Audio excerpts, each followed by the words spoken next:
The uncertainty about the status of Jammu and Kashmir has loomed large since 1947. The unresolved Kashmir dispute poses a danger of monstrous proportions to the stability of the subcontinent. The social, economic, political and psychological brunt of armed conflict has taken its toll on Kashmir. Against the backdrop of the politically tumultuous situation in Jammu and Kashmir, which has led to an increase in violence, the children's muted voices haven't been raised loud enough against the atrocities to which they are subjected.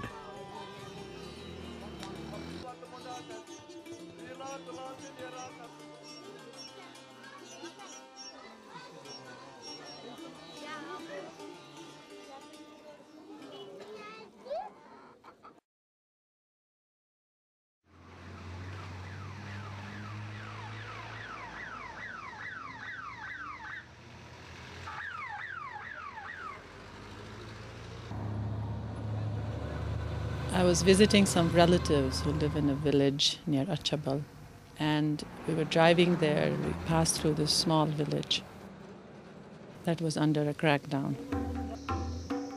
There were soldiers everywhere, peeping through windows on trees and rooftops and whatnot. We were stopped. They checked our IDs. My brother, his family were with us, so we had kids in the car. They eventually let us go and said, move on.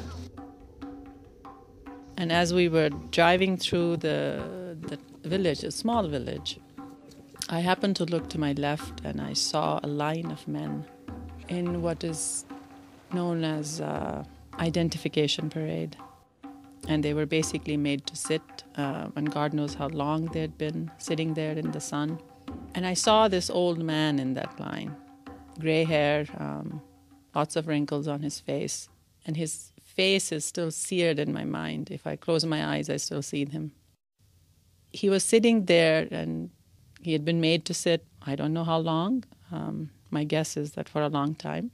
I looked at him and I was thinking of my own grandfather when I saw him, thinking that this is somebody who would have been very well respected in his village because of his age, someone who would probably be telling stories to his grandchildren every night, just like my own grandfather did when we were kids. And he was there like a common criminal. And I still cannot forget his face. And again, that to me is the side of conflict that people don't necessarily see. But those are the scars that are often the deepest.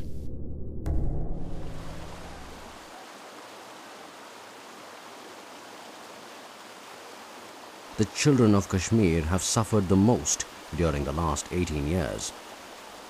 It is estimated that there are 100,000 orphans in Kashmir, one for every 34 adults. Less than 1,000 of these orphans are cared for in orphanages or other such facilities. Less than 2,000 receive government aid. The annual expenditure of the government for orphan care is about $400,000. This amounts to only $4 per orphan per year. A study conducted by Save the Children Foundation UK in 2002 revealed that Budgam, the smallest district of Kashmir, has over 19,000 child laborers, some as young as 8 years of age. The other areas are just no different.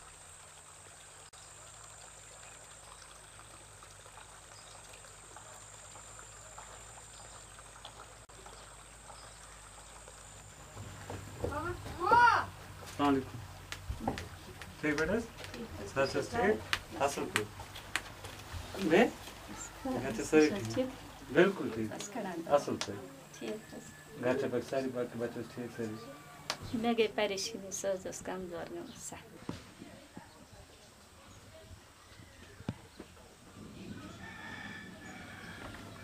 तुझे ऐसे बाकी बच्चे से तक तुझे पांच तो तुझे बिल्कुल समझ में जाता है ना ना कहाँ पर हो बिल्कुल ठीक Tasha Panjashun to satisfy Asal Jai. Burası Allah Teala tena var. Telkay tez trabahan. Baz was teacher from Sirka, Saruku Boti Sui. Baki can problem making, Zurat making, San Matus making Zurat. You board by check school का सांस में था board bye छस सच खरसान कहीं में पड़ा खबर आ मामा आज तो अर्थ एग्जाम से उसमें एग्जाम है हाँ टर्म फर्स्ट में तो अच्छा बस वो हल कर पाए गवर्नमेंट अच्छा पाने गुजरा है तिमी सोचोस् म्यादल दोर अच्छा म्यादल सोच दोर शान रातन दोर बिस्तार अच्छा ये पत्ता में शान रातन कुछ उसका कराएंगे बात मोदी थी गरे ना तम शान रातन कौन होता है मत कैसे कि ना क्यों मैं कुन सातन उसका है हमारे की दाते में सोच म्याव खतर खावा अच्छा तिमी से अच्छा बाकी बाच तो इमन तिश बेचारे लोग है वहीं पापा नवाज इमन मोल किया काफी white fees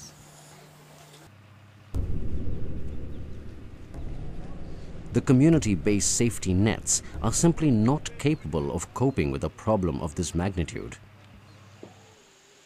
There is a great need for sustained and focused effort that has broad-reaching goals.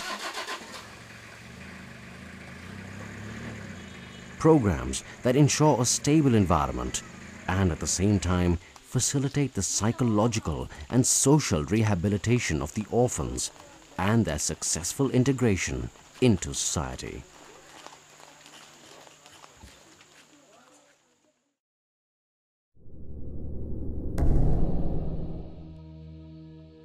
Waltengu is the village that had been buried under a snow avalanche in 2005, early 2005.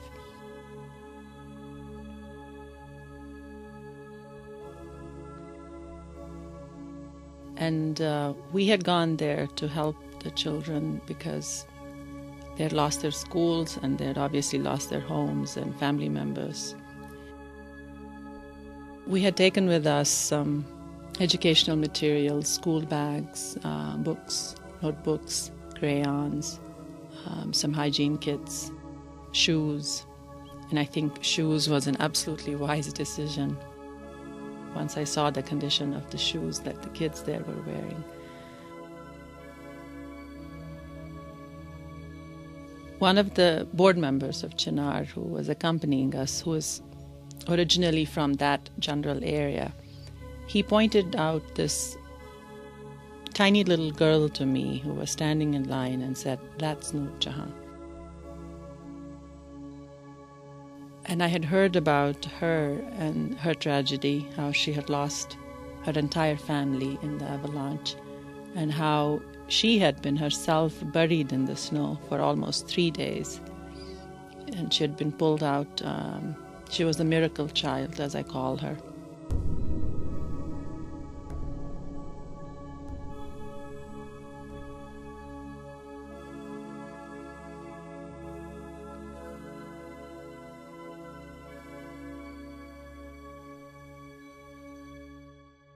But we couldn't bring her to CHINAR at that time. She had an uncle that had survived and who didn't know CHINAR very well and was somewhat reluctant on sending her there.